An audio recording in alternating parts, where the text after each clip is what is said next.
Bismillahirrahmanirrahim. Assalamualaikum warahmatullahi wabarakatuh. Alhamdulillah wassalatu wassalamu ala Rasulillah wa ala alihi wa ashabihi wa mawala. Para santri yang dimuliakan oleh Allah Subhanahu wa taala.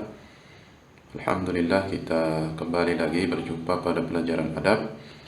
Itu sampai kita pada al-afatus tsaminah min afatil lisan. Penyakit yang ke-8 dari penyakit lisan, yaitu al-ghibah. Ghibah, membicarakan orang lain. Baik. Wa ma'na al-ghibah an tadhkur akhaka al-ghaib bima yaqra idza balagha. Apa yang dimaksud dengan ghibah? Ghibah adalah an tadhkur akhaka al-ghaib. Kau menyebut saudaramu yang tidak ada di hadapanmu dengan sesuatu yang dia benci. Itu apabila sampai kepada dia. Sawa'un kana naqsan fi badani. Sama saja apakah itu merupakan kekurangan pada badannya, kal'amas seperti sakit mata, wal'awar buta sebelah, walhawal atau posisi mata tidak sama, sebelah kiri umpamanya menghadap ke atas, sebelah kanan menghadap ke bawah. Al-hawal ini penyakit mata.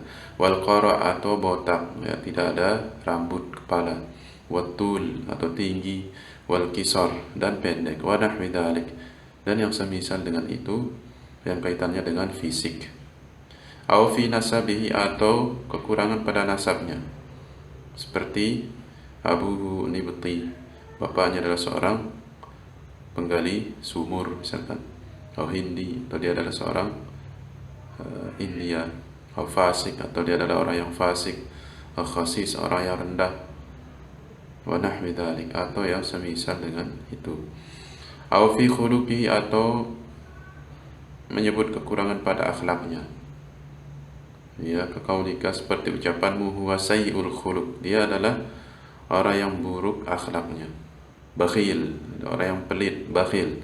Takabbir, orang yang sombong, dan yang semisal. Wa fi thawbihi atau kekurangan pada pakaiannya.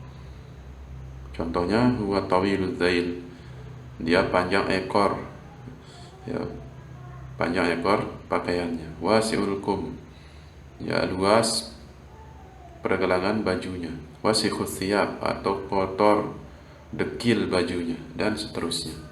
Semua ini masuk kepada ghibah, ya, mencela, menyebut kekurangan pada badan, menyebut kekurangan pada nasab, menyebut kekurangan pada akhlaknya atau pakaiannya. Semuanya ini masuk ke dalam ghibah yang dilarang oleh syariat.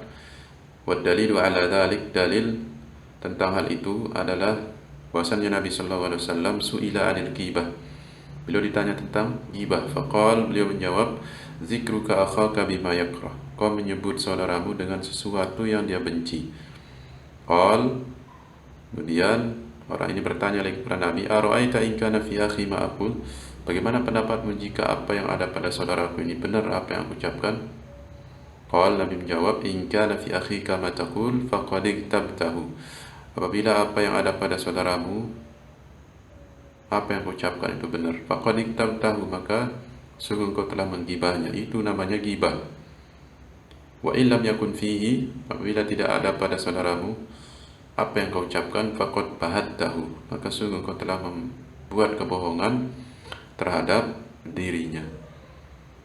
Rawahu Muslim. Hadis ini sahih, diriwayatkan oleh Imam Muslim. Dari sinilah muallif mengambil definisi ghibah. Itu jawaban Nabi sallallahu alaihi wasallam, dzikruka akhaka bima yakrah. Itu engkau menyebut saudaramu dengan sesuatu yang dia benci. Ya, menyebut tentang saudaramu dengan sesuatu yang dia benci, itu namanya ghibah. Wa alam anna kullama yufhim minhu maqsud adz-dzam fa huwa dakhilun fil ghibah. Ketahuilah bahwa segala sesuatu yang dipahami darinya adalah maksud untuk mencela, fa huwa dakhilun fil ghibah, maka dia masuk dalam definisi ghibah. Ya, sawa'un kana bi kalamin aw bi ghairihi, sama saja apakah itu dengan ucapan langsung dengan lisan, atau bigori, atau dengan selain ucapan. Kal ghamz, seperti kedipan mata, Ya, wal isyarah atau isyarat, wal kitabah bil qalam atau tulisan dengan pena. Fa innal qalama ahadul lisanain, karena sungguhnya pena itu adalah salah satu dari dua lisan. Maka segala sesuatu yang dipahami darinya itu untuk mencela, maka dia masuk dalam ghibah, masuk dalam ghibah. Wa aqbahu anwa'il ghibah ghibatul mutazahhidin al-mura'in. Seburuk-buruknya model ghibah adalah ghibahnya orang-orang yang sok zahid, ya, sok zuhud, al-mura'in, dan dia orang yang beria. Mislu an yuzkar indahum insan fayaqul. Contohnya seperti apa? An yuzkar indahum insan, ya, disebut di sisi mereka seseorang, fayaqulun, dia pun mengatakan alhamdulillahilladzi lam yabtalina bidukhuli ala sultan. Segala puji bagi Allah Subhanahu wa taala yang tidak menguji kita dengan masuk, ya, kepada sultan, pada pemimpin. Wat tabadzul fi talabil hutam, dan berlelah-lelah dalam mencari keuntungan materi dunia. Aw yaqulun, atau dengan ungkapan yang lain, na'udzubillah min qillatil haya, kita berlindung kepada Allah dari sedikitnya rasa malu. Wa nas'alullah al-afiyah, atau kita minta kepada Allah al-afiyah. Ya, fa innahum yajma'un baina adh-dhammil mazkur wa madhi anfusihim. Pada saat yang bersamaan mereka telah mengumpulkan antara celaan yang terkait wa madhi anfusihim dan memuji diri mereka. Ya, mengumpulkan antara dua hal. Pertama, mengumpulkan tentang celaan yang disebut tadi, wa madhi anfusihim, dan bersamaan dengan itu pula mereka memuji diri mereka sendiri. Wa rubbama qala ahaduhum 'inda dzikri insan, dan terkadang qala ahaduhum 'inda dzikri insan, salah seorang di antara mereka berkata ketika menyebut seseorang, dzakal miskin qad buliya bi afatin 'azimah taballahu 'alaina wa 'alaihi. Ya, dzakal miskin, orang miskin, orang itu kasihan, ya, qad buliya bi afatin 'azimah, telah diuji dengan penyakit yang besar, penyakit yang agung. Semoga Allah Subhanahu wa taala menerima taubat kita dan taubatnya. Fa huwa yuzhiru du'a wa yukhfi qasdahu. Di sini sepintas ucapannya baik, ya, itu menampakkan doa bagi dia. Akan tetapi ada yang disembunyikan, wa yukhfi qasdahu, menyembunyikan tujuannya. Itu apa tujuannya? Untuk mencela, ya, untuk meremehkan orang yang disebut tadi. Itu apa? Dia pede bahwasannya dia tidak terjatuh pada dosa atau penyakit yang menimpa orang tersebut, sementara orang tersebut mudah terjatuh. Maka dari sini kita mengetahui bahwa orang yang ucapan yang seperti tadi, meskipun secara zahir dia menampakkan doa, tetapi ada yang disembunyikan dalam hatinya. Baik, wa alam anna al-mustami'a lil ghibati syarikun fiha. Tahuilah bahwasanya orang yang mendengar ghibah syarikun fiha, dia adalah orang yang berserikat di dalamnya. Ya, sama-sama berdosa. Bukan saja orang yang membicarakan saudaranya, tetapi juga orang yang mendengar pembicaraan tentang saudaranya. Ini juga masuk dalam ghibah.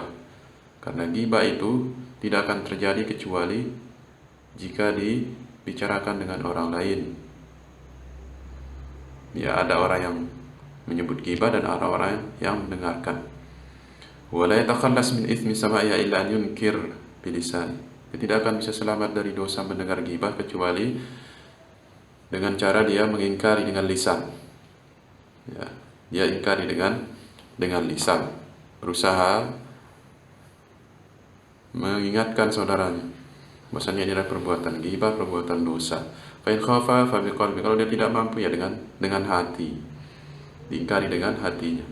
Wa in qadira 'ala al-qiyam aw qat'il kalam bi kalamin akhar lazimahu dzalik, kalau dia mampu untuk berdiri meninggalkan majelis ghibah tadi, maka tafadhal dia tinggalkan Au qat'il kalam, atau dia mampu untuk memotong pembicaraan ghibah tadi dengan pembicaraan yang lain, lazimahu dzalik, maka itu harus bagi dia. Mengapa? Karena ini adalah kemungkaran. Kemungkaran. Seorang apabila melihat kemungkaran, dia dituntut untuk mengubah.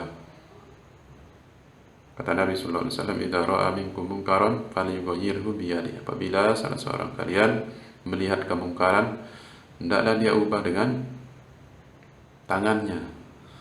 Ini kalau dia mampu, ubah dengan tangan. Fa illam yastati' fa bilisan. Kalau dia tidak mampu, dengan lisan. Ya, memberikan peringatan dengan cara yang baik. Dengan cara yang baik. Bahwasanya itu adalah sebuah dosa. Kalau dia tidak mampu lagi, fa biqalbihi. Ya, dia ingkari dengan hatinya, wa dzalika ad'aful iman. Yang demikian itu adalah selemah-lemahnya iman. Baik. Inilah yang dapat kita sampaikan di kesempatan yang berbahagia ini, mudah-mudahan bermanfaat. Barakallahu fikum. Wassalamualaikum warahmatullahi wabarakatuh.